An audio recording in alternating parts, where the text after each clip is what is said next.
السلام علیکم ورحمۃ اللہ وبرکاتہ۔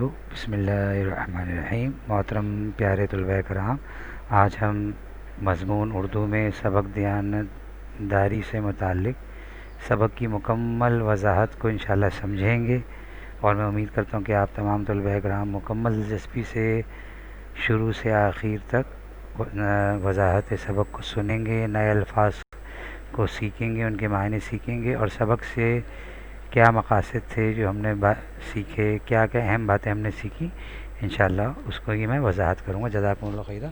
اب ہم نیکسٹ سلائیڈ کی طرف بڑھ رہے ہیں۔ جی میرے پیارے بچوں، دیکھیے سبق دیانت داری سبق کا عنوان ہے، اور حضور صلی اللہ علیہ وسلم کے مختلف ارشادات جو ہے وہ دیانت داری اور امانت داری سے متعلق موجود ہیں۔ ٹھیک ہے بیٹا، اب دیانت داری اس سبق میں جو ہے اس کے آخر میں ہمیں مکمل وضاحت ہو گئی۔ پہلے تو دیکھیے، پہلے ہمیں معلوم ہونا چاہیے کہ نوشیروان بادشاہ کا نام ہے۔ ٹھیک ہے، ایک بادشاہ تھے، ان کا نام تھا نوشیروان، ایک بادشاہ تھا۔ ٹھیک ہے، وہ ایران، ملک ایران، ایک ملک کا نام ہے ایران کا ایک مشہور بادشاہ تھا، یعنی گمنام نہیں تھا بلکہ ایک مشہور بادشاہ تھا، جو کہ اپنی نیک نامی کی وجہ سے اللہ نے اس کو عزت عطا فرمائی تھی۔ ٹھیک ہے بیٹا، تو یہ دو باتیں اپنے ذہن میں رکھیے۔ اچھا، وہ اکثر یعنی زیادہ تر وہ راتوں کو مختلف بھیس یعنی مختلف روپ بدلتا تھا، اور جو ہے وہ رعایا کہتے ہیں، جو بادشاہ کے ماتحت لوگ ہوتے ہیں، جتنے بھی لوگ ہوتے ہیں، عوام ہوتی ہے، اس کو رعایا کہتے ہیں۔ ٹھیک ہے بیٹا، ان کا حال معلوم کرتا تھا، لیکن ان کو پتہ ایسا حلیہ بناتا تھا کہ ان کو پتہ نہ چل سکے کہ یہ جو ہے نوشیروان عادل ہمارا بادشاہ ہے۔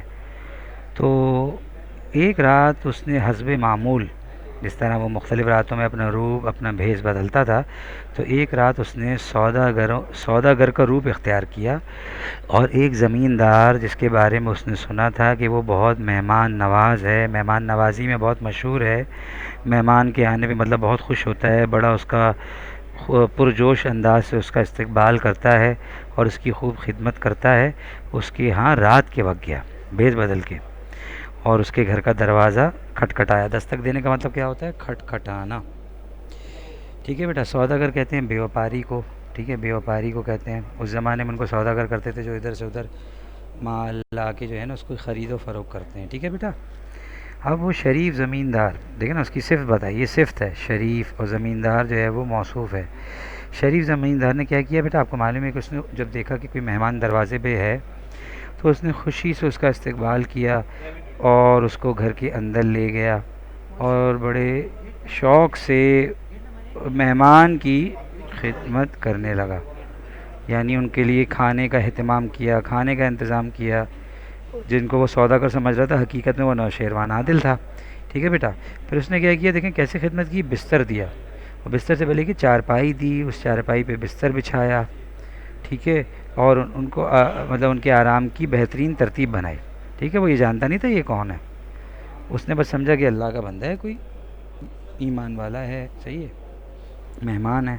اچھا، جب صبح ہوئی تو بادشاہ نے جب واپسی کی، چلنے کی مطلب واپسی کی تیاری کی، تو اس سے پہلے یہ ناشتہ لے کر آیا جو زمیندار تھا۔ ٹھیک ہے، اور اس نے اس سے پوچھا کہ کسی اور چیز کی خواہش ہو تو، مطلب ضرورت ہو، خواہش ہو تو فرما دیجئے، تاکہ وہ بھی حاضر ہو جائے، مطلب تاکہ وہ بھی آپ کی خدمت میں ہم جو ہے نا وہ پہنچا دیں۔ اچھا، بادشاہ نے ایک بات نوٹ کی، اس کے نوٹس میں آئی کہ اس کا جو ہے نا اتنا زبردست باغ ہے انگوروں کا، ٹھیک ہے بیٹا، جس میں اس وقت انگور تیار ہیں جن کو توڑ کے کھایا جا سکے، ٹھیک ہے، ان کو فروخت کیا جا سکے، دونوں باتیں۔ لیکن رات کے وقت بھی جب اس نے کھانا پیش کیا تو انگور پیش نہیں کیے، حالانکہ اپنی جو ہے نا مہمان نوازی میں تو مشہور ہے، لیکن وہ اس کی دیانت داری کیونکہ اس کے سامنے آنی تھی اللہ پاک کے فضل سے، اور یہ سچا واقعہ ہے، ایک بات یاد رکھیے گا، یہ واقعہ سچا ہے، تو اس نے جو ہے وہ ان کو آزمانے کے لیے، تاکہ یہ بات پتہ چلے کہ انہوں نے ابھی بھی انگور پیش نہیں کیے ناشتے میں اور رات کے کھانے میں بھی، تو انہوں نے کہا کہ بھائی میرا انگور کھانے کے لیے بہت دل چاہ رہا ہے، ٹھیک ہے، مجھے انگور، یعنی یوں کہا کہ مجھے انگور بہت پسند ہیں، ہو سکے تو وہ بھی منگوا لیجئے۔ اب انہوں نے جو ہے نا اپنے بیٹے کو، لڑکے سے مراد یہاں ان کے اپنے بیٹے صاحبزادے کو ایک اور زمیندار کے ہاں بھیجا اور اس کو سلام کہا کہ میرا سلام کہہ دو، اور اسے کہا ایک یا دو سیر، ایک یا دو سیر، یہ سیر نہیں لکھا، سیر، یہ وزن کے نام ہے، ویٹ کے نام ہے، نیم آف ویٹ، ٹھیک ہے، نیمس آف ویٹ. اچھا جیسے لیٹر ہوتا ہے، ٹھیک ہے، کلو ہوتا ہے، تو ایک یا دو سیر پختہ انگور ادھار دے دیجیے. اب یہ بھی بڑا حیران ہوا کہ اپنے باغ میں اس زمیندار کے انگور موجود ہیں، وہ بھی پختہ، اور دوسرے اپنے بیٹے کو دوسرے زمیندار کے پاس بھیج کر اس سے انگور منگا رہا ہے، وہ بھی ادھار. اب بادشاہ نے پوچھا کہ آپ نے اپنے باغ میں سے انگور کیوں نہیں منگوائے؟ یعنی مقصد یہ تھا کہ نہ رات کو آپ نے پیش کیے، نہ آپ نے ناشتے میں پیش کیا، اور اس وقت بھی جب میں نے کہا منگوانے کا تو آپ نے کسی اور سے کہہ دیا، کسی اور سے منگوا دیے. اب زمیندار نے اصل وجہ بتائی. کہیے اب یہاں سے اس کی دیانت داری اس کی ظاہر ہوتی ہے، ٹھیک ہے، اس کی ایمانداری ظاہر ہوتی ہے کہ ابھی انہوں نے بتایا کہ ابھی تک سرکاری آدمی جو آیا نہیں اور ان انگوروں کو دیکھ کے اس نے ان کا ٹیکس مقرر نہیں کیا. مالیہ کہتے ہیں ٹیکس، وہ حکومت کا جو حصہ ہوتا ہے جو لے کر جو ہے نا غریب غربا ضرورت مندوں میں تقسیم کیا جاتا ہے. اس زمانے میں ایسے ہی ہوتا تھا ماشاءاللہ، ایماندار لوگ تھے، جیسے یہ زمیندار انتہائی ایماندار تھا. اور اس نے کیا بات کہی، جب تک وہ اپنا حق نہ لے جائے، مطلب غریبوں کا حق نہ لے جائے جو کہ ان کا حق ہے، ٹیکس نہ لے جائے، تو مجھ پر ایک دانہ کھانا اور کھلانا، یعنی مجھ پر ایک دانہ کھانا اور کھلانا دونوں جائز نہیں ہے، ناجائز ہیں. ٹھیک ہے بیٹا.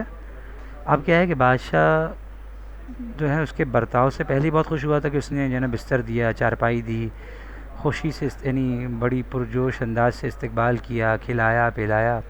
اور جب یہ بات پتہ چلی کہ اس نے انگور کیوں پیش نہیں کیے تھے، تو اس نے کیا یعنی اللہ پاک نے اس کے دل میں کیا ڈالا، کیونکہ دلوں میں جو آتا ہے خیر آتی ہے وہ اللہ من جانب اللہ کی جانب سے آتی ہے میرے بچوں. تو بادشاہ نے اس کا برتاؤ سے تو پہلے ہی وہ بہت متاثر ہوا تھا، اس کے اخلاق سے، اس کی مہمان نوازی سے. مہمان نوازی کہتے ہیں مہمان کی خدمت کرنا، برتاؤ کہتے ہیں سلوک کو. ٹھیک ہے بیٹا. تو اس نے مالیہ کہتے ہیں ٹیکس کو، تو اس نے ہمیشہ کے لیے اس ایماندار زمیندار کا ٹیکس معاف کر دیا. تو پتہ کیا چلا بیٹا کہ جو لوگ، اب اسے معلوم تھوڑی تھا کہ یہ نوشیروان عادل ہے، یہ بادشاہ ہے، اس کو دکھا تھوڑی رہا تھا، وہ اللہ کو دکھا رہا تھا. تو اس زمیندار کو اس بات کا یقین تھا کہ میرے اللہ ہر وقت مجھے دیکھ رہے ہیں، مجھے سن رہے ہیں، میرے ساتھ ہیں. اور پیارے نبی صلی اللہ علیہ وسلم نے ہمیں امانت داری، ہمیں دیانت داری کا سبق دیا ہے. ٹھیک ہے بیٹا. اور اس پہ جو ہے نا غیر مسلم بھی عمل کرتے ہیں، لیکن فرق کیا ہوتا ہے کہ ہم الحمدللہ ایماندار ہیں، اور ایماندار جو ہوتا ہے وہ امانت دار بھی ہوتا ہے اور دیانت دار بھی ہوتا ہے. لیکن جو غیر مسلم ہوتا ہے وہ دیانت دار تو ہو سکتا ہے لیکن وہ ایماندار نہیں ہوتا، جو کافر ہے، منافق ہے، مشرک ہے. ٹھیک ہے بیٹا. اور کسی اور مذہب کا ہے. تو الحمدللہ ہم اپنے مسلمانوں نے فخر کریں، اور ہم بھی یہ نیت کریں کہ ہم بھی اسی طرح اس تسبیحات اس دھیان سے کریں گے، اور اللہ سے اپنا دھیان مانگیں گے کہ اللہ ہر لمحے ہر گھڑی اس زندگی میں اپنا دھیان نصیب فرما، کہ تو ہمیں دیکھ رہا ہے، تو ہمیں سن رہا ہے، تو ہمارے شہرک سے زیادہ قریب، سب سے قریب تو ہے. اور اللہ اپنا خوف نصیب فرما، اپنا سچا عشق، اپنا سچا پیار نصیب فرما. ٹھیک ہے. اللہ کے خوف کا کیا مطلب ہے میرے بچوں؟ کہ ہم لوگوں میں موجود ہوں، اکیلے میں ہوں، تنہا ہوں، کہیں بھی ہوں، گھر میں ہوں، گھر سے باہر ہوں، ہر جگہ اللہ مجھے دیکھ رہا ہے، اللہ مجھے سن رہا ہے، اللہ میرے ساتھ ہے. اور انشاءاللہ میں کوئی کام بھی ایسا نہیں کروں گا جس سے میرا رب، میرا اللہ، میرا خالق، میرا بنانے والا، مجھے مسلمان بنانے والا، مجھے صحت، مجھے والدین اور عظیم نعمت ہے جس نے عطا فرمائی، حضور صلی اللہ علیہ وسلم کو امتی بنایا، ٹھیک ہے، مجھے مکمل انسان بنایا، انشاءاللہ اس کو ناراض نہیں کروں گا. میں امید کرتا ہوں کہ سبق کی وضاحت آپ لوگوں کو سمجھ میں آئی ہوگی، اور میں نے الفاظ کے معنی بھی آپ سے ذکر کر دیا. اور عادل کہتے ہیں، عادل حضور صلی اللہ علیہ وسلم کا صفاتی نام ہے، جس کے معنی ہیں کسی کے ساتھ جو ظلم نہ کرے، انصاف کرنے والا، عدل کرنے والا. بھیس کہتے ہیں روح کو. مہمان نوازی کے معنی بھی میں نے بتا دیے. مہمان کی خدمت دستک کہتے ہیں کھٹ کھٹانا، نوک کرنا. اور مالیہ کہتے ہیں ٹیکس کو. السلام علیکم ورحمۃ اللہ وبرکاتہ. جزاکم اللہ خیرہ. 5 وقتہ نمازوں کا، قرآن پاک کی تلاوت، والدین، دادا دادی، بڑے جتنے ہیں آپ کے اساتذہ وغیرہ، دل و جان سے ان کی خدمت کریں، بغیر غرض کے پاکی کا، صفائی کا اہتمام کریں، تسبیحات کا اہتمام کریں. ٹھیک ہے. اور جو آپ کو ہوم ورک دیا جاتا ہے اس کو باقاعدگی سے وقت پہ مکمل کریں، لکھائی اپنی بہتر کریں، چاہے انگریزی کی ہو چاہے اردو کی ہو. میں امید کرتا ہوں آپ لوگ میری باتوں پہ عمل کریں گے.